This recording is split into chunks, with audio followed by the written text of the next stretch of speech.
తెలంగాణలోని top 9 news చూద్దాం.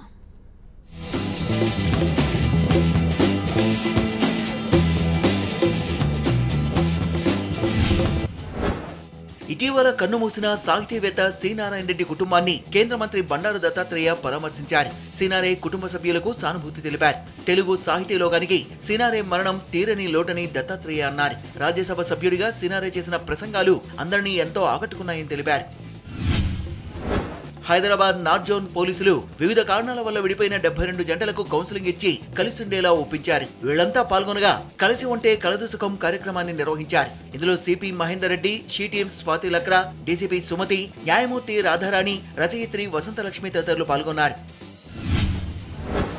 వరంగల్లో ప్రావుస్ ఫిట్నెస్ జోన్ ఆధ్వర్యంలో సైకిల్ ర్యాలీ నిర్వహించారు. వరంగల్, హన్మకొండ, కాజీపేట పరిధిలో 3 బృందాలుగా ఏర్పాటు చేసిన సైకిల్ ర్యాలీ ద్వారా ప్రజలకు సైకిల్ తొక్కడం వల్ల లభించే ఆరోగ్య ప్రయోజనాల గురించి అవగాహన కల్పించారు.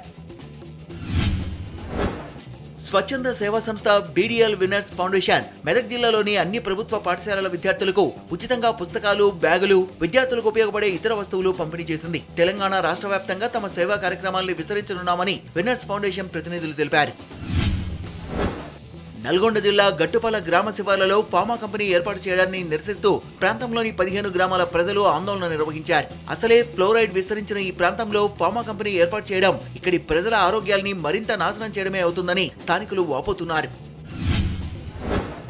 ఖమ్మం జిల్లాలో అనేక నేరాలతో సంబంధమున్న అంతరాష్ట్ర దొంగను పోలీసులు పట్టుకున్నారు. ఆంధ్రప్రదేశ్లోని కంకిపాడుకు చెందిన ఐతం రవిశేఖర్ 2006 నుంచి పలు రకాలుగా జనాన్ని మోసం చేస్తూ కోట్ల రూపాయలు వసూలు చేశాడని పోలీసులు తెలిపారు. ఒకసారి అరెస్ట్ అయి పోలీసుల నుంచి తప్పించుకున్న రవిశేఖర్ ని పోలీసులు వలపన్ని పట్టుకున్నారు. సిర్పూర్ కాగజ్ నగర్ లోని కిరాణా షాపుల్లో పోలీసులు తనిఖీలు చేశారు. ఒక కిరాణా షాపులో 90,000 రూపాయలు విలువ చేసే గుట్కాలను పోలీసులు స్వాధీనం చేసుకుని షాపు యజమాని మీద కేసు నమోదు చేశారు. 20 కిరాణా షాపుల్లో గుట్కాల్ని పట్టుకోవడానికి నిరంతరం తనిఖీలు నిర్వహిస్తామని పోలీసులు తెలిపారు.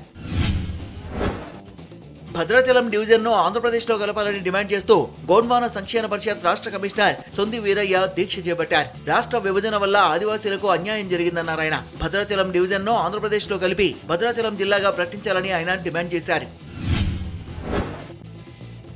భద్రాచలం సీతారామస్వామి ఆలయంలో ఉన్న లక్ష్మీ తాయారమ్మ వారి ఆలయం తలుపులు వేయకుండా అర్చకుడు వెళ్లిపోయారు. ఈ విషయాన్ని రాత్రివేళ విధుల్లో ఉన్న ఎస్పీఎఫ్ పోలీసులు గమనించారు. తెల్లవారి వరకు అక్కడే కాపలాగా ఉన్నారు. ఈ విషయాన్ని ఆలయ ఈవో దృష్టికి తీసుకెళ్లగా ఆయన పూజారికి మెమో జారీ చేశారు.